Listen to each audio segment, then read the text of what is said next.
Welcome to Prog Will Find a Way, our podcast all about progressive rock. I'm Jay Valade. And I'm Jonathan Block. And we're back. We're back. We're going to finish out our Pink Floyd kind of overview. Round table. Yes, our square table, a rectangle table of two. Last time we talked about the earlier years of Pink Floyd up through right before Dark Side of the Moon. So we're going to take it from Dark Side of the Moon to the end. 1972-73-ish. Yes. So if you didn't watch the other one, I have a box set of the Pink Floyd albums on CD called Oh By the Way, which is all of their stuff from their first album through the Division Bell. And so we've just been kind of talking about each album as in chronological order. And now we're at the biggie. Yeah, we're the biggie. The Dark Side of the Moon. So much has been said about this album. I don't even know that we need to even talk. a couple of thoughts. In this. Sure. The packaging. We remember being a kid getting this album, and it's like 2 posters, 2 stickers. It was like, Yeah. It was cool. The full thing. And it's interesting to... The guy's feedback is all the same. It's like, it's popular because of everything. It's the entire package. Like, it didn't have this cover. Yeah, who knows? It's iconic. It's iconic. And one of these little things that's always stuck in me, because radio has always played a bunch of the different songs, and it's only in the probably last, it seems to 20 or some odd years where they like jack the volume up at the end of a clip so you can hear that there's no Dark Side of the Moon. I find that funny that all of a sudden that became become a thing. Yeah, well, I don't know anything about that. A great album. Awesome album. I have a 5.1 from 2001 or 2003. That 50th anniversary. There have been 900 different versions of Dark Side. The latest is an Atmos mix. It is available on Apple Music as Atmos, because I sampled it yesterday. It sounds really, really good. This is the time also that they started to really go away from that earlier live jamming. This is where, this is when you got... Now, I will say with the Dark Side stuff, however, for the Dark Side tours, they were still playing Echoes. They were still playing some of the older stuff. They were playing a couple of songs from, at least on some tours, from Obscured by Cloud. So you were still getting a lot, but this was where, they start getting the extra musicians, and they come out for that. And then as each tour went on, you were just getting albums. And this is when I still enjoyed them as a studio band, but the live experience changed, and it just... Well, I think they became something different somehow. Well, they became very popular. They became popular, and they became more and more popular. When this album was released, they were still playing theaters. Yeah. Then they were able to make the jump after that, and it just got bigger and bigger and bigger. But we know what happened, and we know what that did to Roger Waters. Yeah. But I also think just the songwriting, and I don't think... What we talked about last time was there seemed to be this kind of out there, spacey, jammy songs, and then some kind of cute little moments, with kind of more accessible lyrics about, groupies or whatever it might be.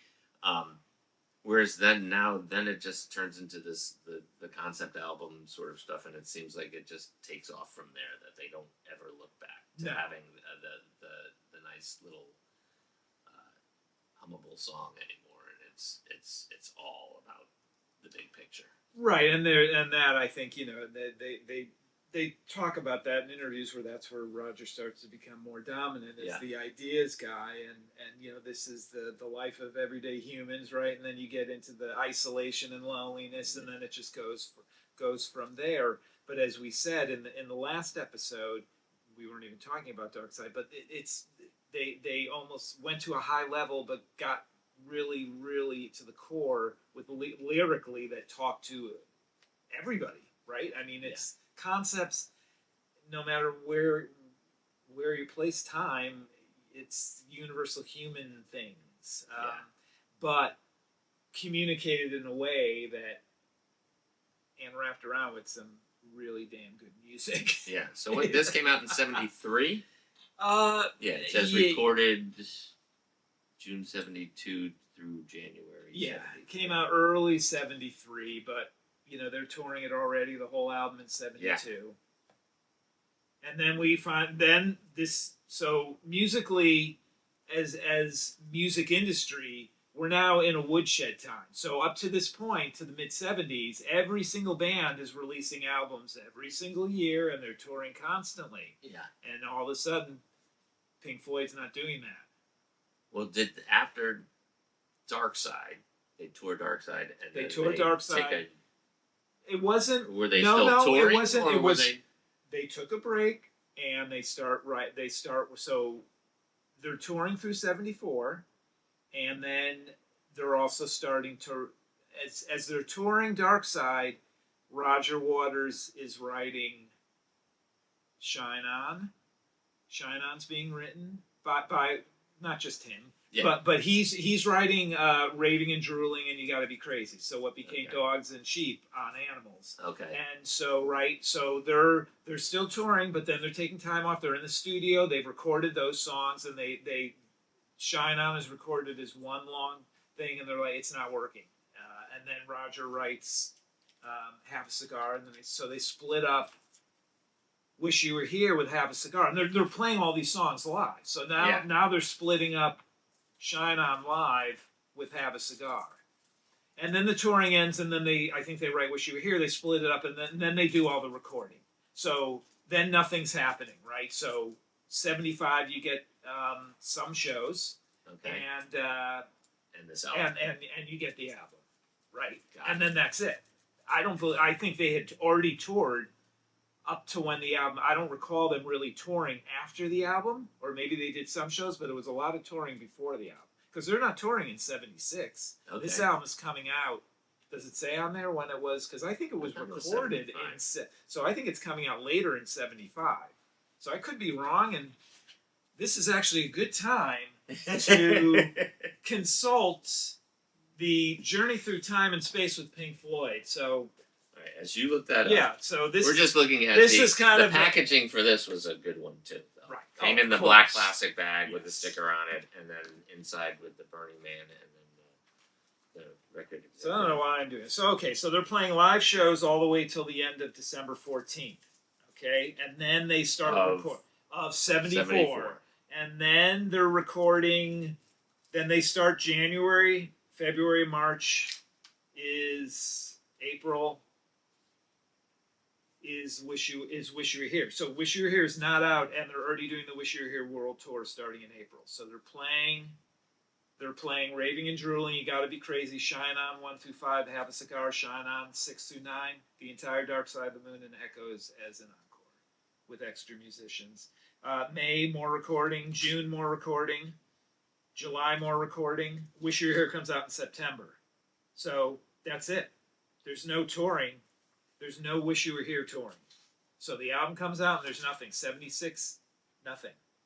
Wow. Beginning of '77, they start writing Animals. And Animals comes out in January of '77. So I was a little off, but that's the era where, okay, you're getting a year and no concerts, no nothing. I remember that time. Yeah. And then everybody starts slowing down too. Yeah. Everybody says, oh, we don't have to do an album every single year. And we don't have to do that. And then we get into the Animals World Tour where they're playing Animals and Wish You Were Here and encoring with Honey and Us and Them. So, but anyways, excellent book. If you can find, I think it came out in 1990. Again, in that era when I was in my 20s and 30s, I was really into that early Live Floyd stuff, and this has all the information on it. So, and it is called A Journey Through Time and Space with Pink Floyd, written with a lot of the well-known names and kind of the Pink Floyd intelligentsia world, I guess you would call it, the books and stuff. All these guys are all over that stuff. Anyways. So inside this box set... the immersion box. Yes, is the album remastered in 2011. Yep. Unreleased audio tracks including Live at Wembley from '74. Yep. Some that ended up being a alternate record store versions and day. stuff. Oh, the Wembley. It's okay. it's available digitally as a show. And then a DVD with all a surround sound, a quad mix, a Yeah. stereo mix, another surround sound of whatever, and another quad mix, Right. and then a concert film, a 20-minute concert film. Oh, those are those are the 75. animations. Those are what Yeah. that's what they were projecting the screen on the film, screen. yeah. The circles. Yeah. And then a short film with Storm Thurgeson from Hypnosis. Okay. And then the Blu-ray Blu-ray. has basically all the stuff, all that stuff combined onto the Blu-ray. Now, is there unreleased stuff like? Isn't this The unreleased I think this is the one has, where they wine recorded the wine glasses. glasses. Yes. A Have a Cigar alternate version and Wish You Were Here with Stephanie Grappelli Yep. playing cello. Okay. Is that what she's playing? He violin. Sorry. It's all right. So on the 50th anniversary, you're not getting the wine. What? Yeah, I don't. So do we have to talk about this like every No. freaking release? Like the Crimson ones, I think we talk. Put everything at like the kitchen sink with the S ones. Just doesn't matter if we have it already. Just put it all in one Put it all spot. on You know, again. this is nonsense. So you get a Wish You Were Here. It's definitely the Stephen Grappelli one because that's been out. The Have a Cigar, but you get a couple of Welcome to the Machine, Roger's demo, and an early take that's not on there. So I understand you get a couple of things here and there, but gosh, please. All right, so then. So we're 1977. We're in we 77. don't even No. tour for that, but now No, we we get toured Animals. before we toured before we're even done recording it. And we're calling it the Wish You Were Here World Tour, yet half of the Wish You Were Here show that never makes it to the album, right? Because Raving and Drooling and You Gotta Be Crazy now are redone, so a lot of people like to say, oh, Roger Waters did not take over this album. Let's not forget that Dogs was written by, the music of Dogs was written by Gilmour, and it's I still like this album. I love this album. When I was a kid, this was my favorite Floyd album. After Adam Heart Mother, when I was a kid. Okay. I just loved it. I love Dogs. So, where are you on it? Of the three, it's my least favorite. It's a good Pink Floyd album, but it is not Wish You Were Here or Dark Side. No, it's not. There's an angry edge to it. I don't know. Maybe I was an Yeah. angrier kid than you were or something. I So this, remember listening to this album in like my neighbor's basement all the time, but and then The Wall came out almost directly after. So we would listen to this and The Wall more than anything else, but I gravitated in later years to the other two. So I don't know if you've had the experience. So this is the Battersea Power, Yes. which has been completely redone, and now there's a new version. I think it was 2018. So there's an Atmos mix of this, Yes. and it's a different cover. It's a remix, and the Battersea Power Stage has been reopened as something, right? But anyways, in the 80s, I remember being on a train in England and coming around the corner, And all of a sudden it was there. I was like, "Oh my gosh!" I was just hanging out the window taking a picture. It was like that. Fanboy. I totally remember that, like, because it's big. You've seen it, right? I have not in person seen it. It was big. Well, it still is big because it's still there. But So the re-release of that, you and I had discussed this because something came out that it was like a new release of Animals, and then it's a remix. and then there was something that had recently, just prior to that, come out for Animals, and I was like, oh, should I get this? It's on sale, and they're like, well, the new one's coming out in a month, and it's a new, and I'm like, that was right. That's the Atmos mix. It's hard because you're like, well, how they do? They're going to do 50th anniversary of Animals. The thing is that like that was part of the tail end of the way that ended up being the first one that they did in Atmos because it was at the tail end of the last 10-year thing. So they needless to say, I didn't get any, and I just stuck with my one that I have. So not that I listen to my CDs anymore. So before we got to do the setup for The Wall. So of course, Animals. They tour Animals. They play the whole Animals album. They play the whole Wish You Were Here album. They encore Every Night with Money, sometimes they throw Us and Them in there as well, or maybe it's the other way around. Regardless, then of course the spring tour, they come to Montreal, and Roger Waters gets really pissed off, spits out some guy in the audience, and The Wall is born, and then they're gone, right? And then that's the end of it, and we hear nothing about Pink Floyd, so they become tax exiles. Until this.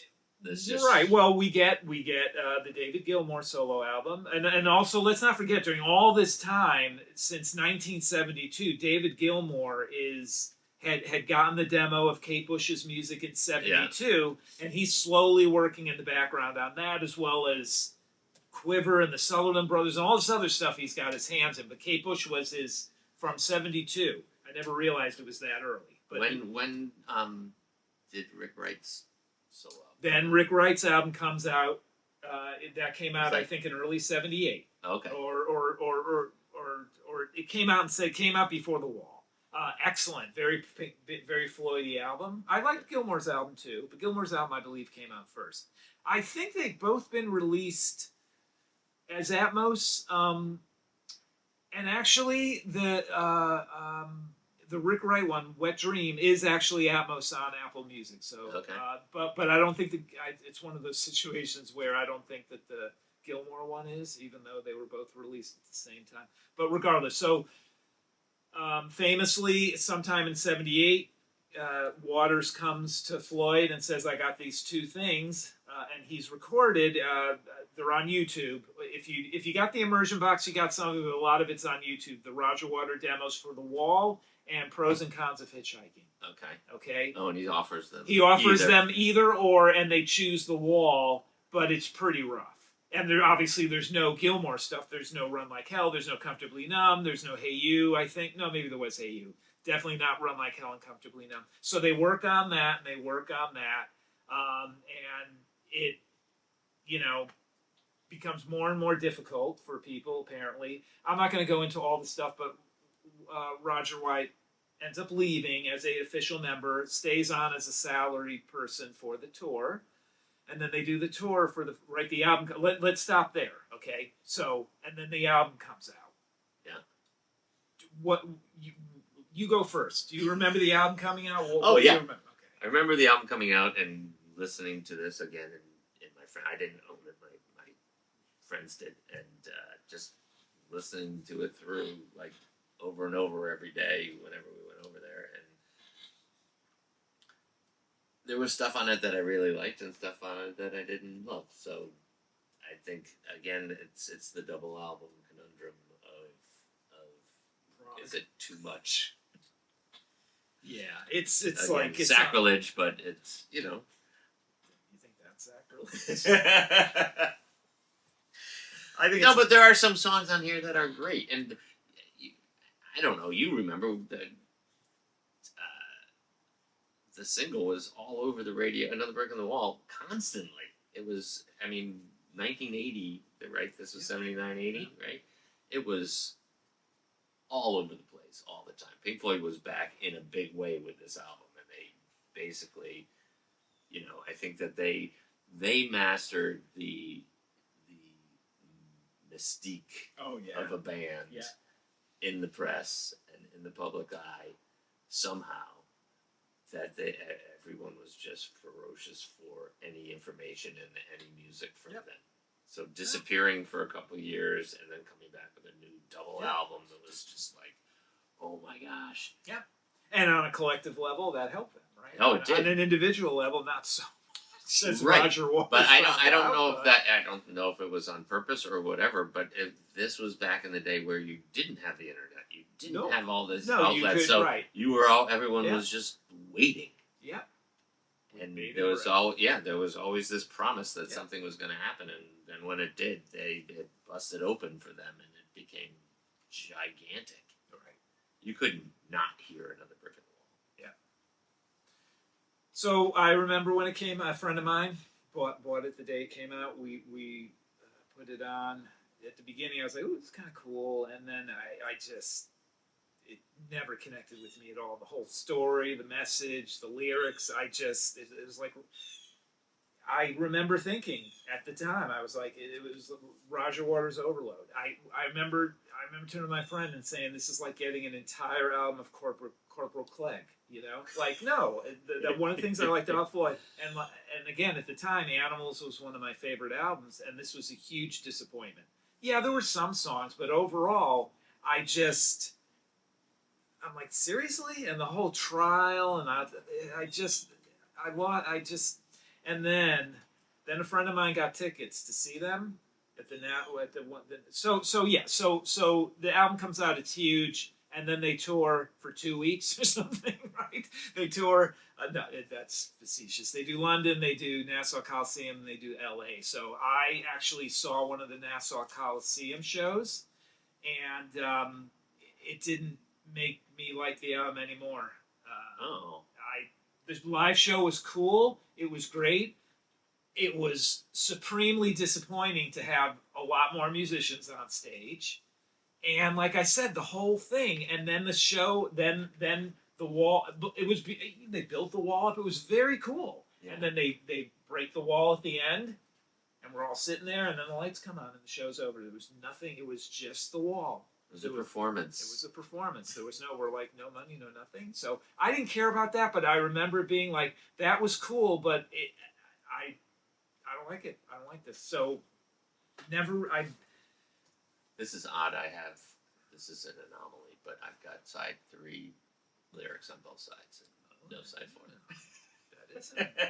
I will say I've played in some bands where we've played some of the songs and I enjoy playing them, but as an album, Well, so there are fantastic songs on this yeah, album, but even it is it's a lot. so much for, and like I said, and then the movie came out, and I was like, yeah, this just isn't really. It wasn't the same. Like, it became less of a band, and then the final cut came. Well, then, so we're going from 1980 to 83 essentially. Yeah. And in the interim, we're like, okay, there's going to be Spare Bricks. The next album's going to be called Spare Bricks, and it's going to be stuff that didn't make it to the wall. Right? That was what it was. Like when the Tigers Break Free, comes out as a single, and I'm like, oh, okay, great, we're done. Seriously, I'm like, we're done. Pink Floyd's done. Like, this isn't Pink Floyd. Like, this isn't. Even in my mind at this time, I'm like, this can't go on. And then so Rick Wright's gone, and then on this. And then I'm like, and Nick Mason doesn't even make it to the end of the album. The last song is Andy Newkirk. And I'm like, I said, so Pink Floyd's not Pink Floyd anymore. Be honest, I liked parts of this album more than I liked The Wall. That was one of the things. By the time this came out, I had stopped listening. Okay, sort of. Yeah. I was like, because I had read the reviews that it was like Coda. To me. I'm like, no, I don't, and that was just how I felt. I do. Roger Waters has always been a very good lyricist. A lot of it because he can be universal. The Wall, I just didn't. It was just too theatrical, too much. But then some of the lyrics on here, like he got back to that, like your possible pasts and. Which I think is amazing. Your Possible Past. I think the final cut is an excellent song too, even though some of his lyrics are overwrought. Even the whole Fletcher Memorial, Southampton Dock, like that bit going in. So there's bits of this album that I like, but then that's tempered by the fact, like, okay, I can hear Gilmour, but he sings one song, and like it's not Pink Floyd anymore. I'm like I knew. I said I bought this. The day it came out because I'm like, this will probably be the last Floyd album, right? I'm like, what are they gonna do? Like, what's next? And I'm like, oh, more war stuff and. But I don't know. I never got into it. Okay, all right. So I was into other things, and this seemed a little like dark and maudlin to me, and I just didn't. It just wasn't where I was at the time. By the time this came out, I was much into more like new wave kind of stuff that was happening. It was a little bit more upbeat, and this seemed like a downer to me. I agree, and I think it was a downer, but more of a personal person downer. Whereas The Wall was just like, this seething, bitter indictment that even being a teenager was like, dude, you know how freaking rich you are. Like it a lot of it seemed disingenuous. like I understood the whole father thing, but like we don't have that kind of sympathy when we're 15, 16, right? Like I'm like, okay, wow, I know people whose dad died too, but and they're not making millions off a double album. So, anyways, we can't get to this first. We have to go through. The final cut comes out. No tour. No nothing. It was like It was the non-event. final. It was like the final cut in a balloon. Just Well, that's kind of deflated. why I felt it was like That's it. Coda, because Right. it felt like it was the whatever they could put together by the record company to put out. I don't know that was the case, but that sort of was my perception of it, because there was no tour, there was no nothing. No, it was no just nothing. like, Right. we're just putting this out. It's And the then- contract fulfiller. Right. And then all of a sudden we hear about Pros and Cons of Hitchhiking. All of a sudden that's going to be a Roger Waters album. And oh my God, Eric Clapton's playing. Yeah. Mel Collins is on it. And so what happens? No, was Mel on that? I think he was on the album, but he didn't do the tour. Or vice versa. Do not have So anyways, any... I'm building up because I saw the show. Okay, so that's why I'm saying this. So it's not. So I'm saying this because it's not like, oh, I'm like, F Roger Waters and F this and F that. You it was just, you were still involved. I'm still. I just have I have my own thoughts about it. Okay. Easy now. So a friend of mine gets tickets at New Haven Coliseum. I'm like, Yeah. yeah, sure. I thought because it came out and it sounded like Floyd. Like that song, I was like, this sounds more like Floyd than the final cut did. So then I listened to the album too. I'm like, it's not Floyd, but it's kind of close enough. And Eric Clapton sounds pretty good. So I went and saw the show, and the first half is all, he did If, he did Set the Controls for the Heart of the Sun, and he did Welcome to the Machine, and he did all these really... Now he does it. Yeah, and so this is 84, 83, 84, I think? Yeah, 84. And Eric Clapton's on stage, and they play the whole album. It was really good. I remember I found a $20 bill at the Coliseum. It was a great night. Okay, so, and then About Face comes out with David Gilmour, a very good album, but he's playing theaters. He's playing theaters. Yeah. Well, he doesn't have Eric Clapton, he doesn't need him. But interestingly, he's doing a lot of other stuff. He's playing with Pete Townsend. He's on White City. He's on that. He's playing live shows. He's doing this his and that. It's right? cool, very cool. So at this time, Roger Waters leaves Pink Floyd. He sends a letter saying, I'm leaving the band, expecting that's the end of it. And, Gilmour comes in the press and says, oh, well, no, actually, I think I got more to say. And Nick Mason's on board too. And then we get, he ends up, David Gilmour leans on some other folks, particularly for lyrics, including Phil Manzanera. Yep.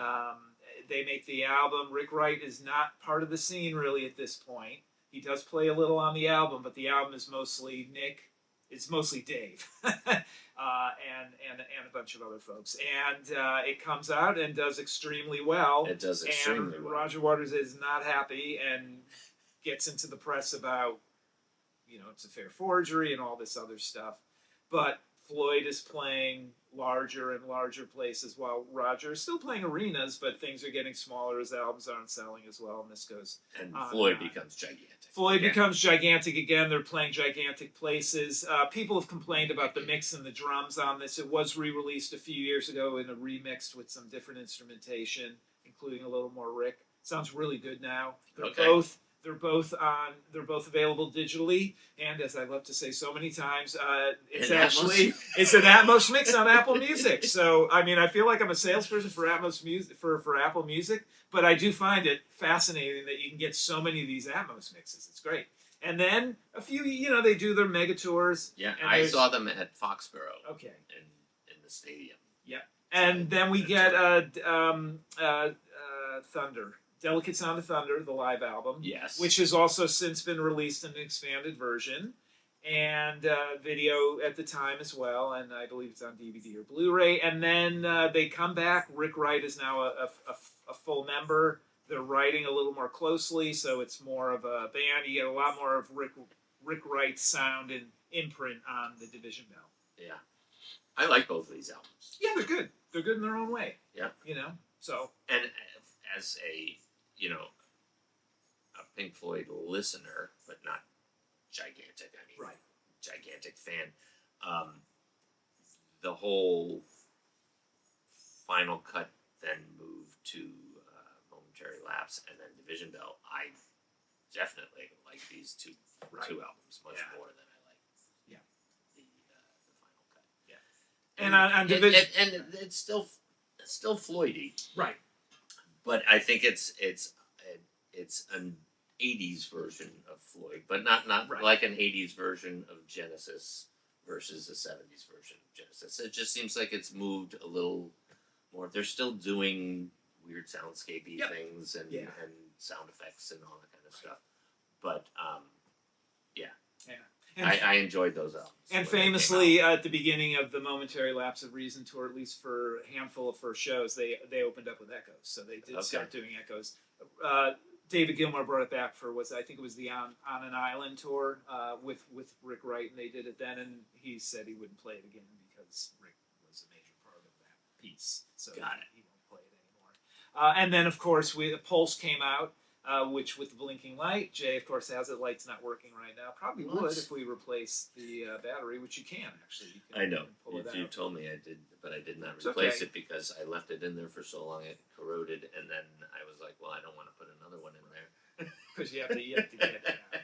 But this is so that famously they ended up doing some shows where first half was their classic Floyd and the thing, Division Bell and Momentary Lapse, and they did Dark Side of the Moon.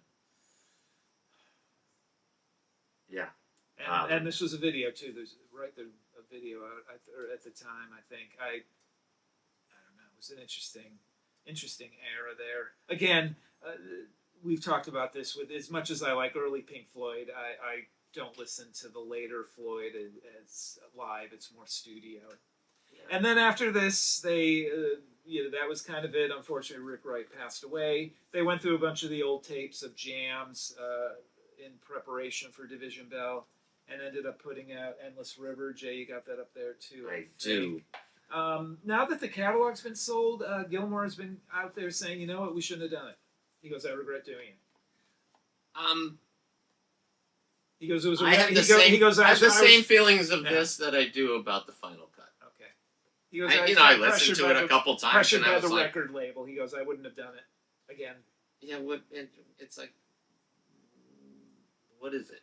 Yeah, and I don't think I don't think it matters at this point. Like it's out there, but I don't think people look. It's the last thing. It doesn't. It's not a big deal. It doesn't change anything. You know what I mean? It doesn't change anything. It's not a problem. It didn't knock my socks off. And is that a lenticular thing? Maybe? Yeah. Okay, we'll show that. We got show and tell here today. So this is this is how the only way you could buy it, or is this a deluxe version? It was like Amazon. It was Amazon, and at one point it was the same price as. So this is so it's a postcard, lenticular. Hopefully that's being caught.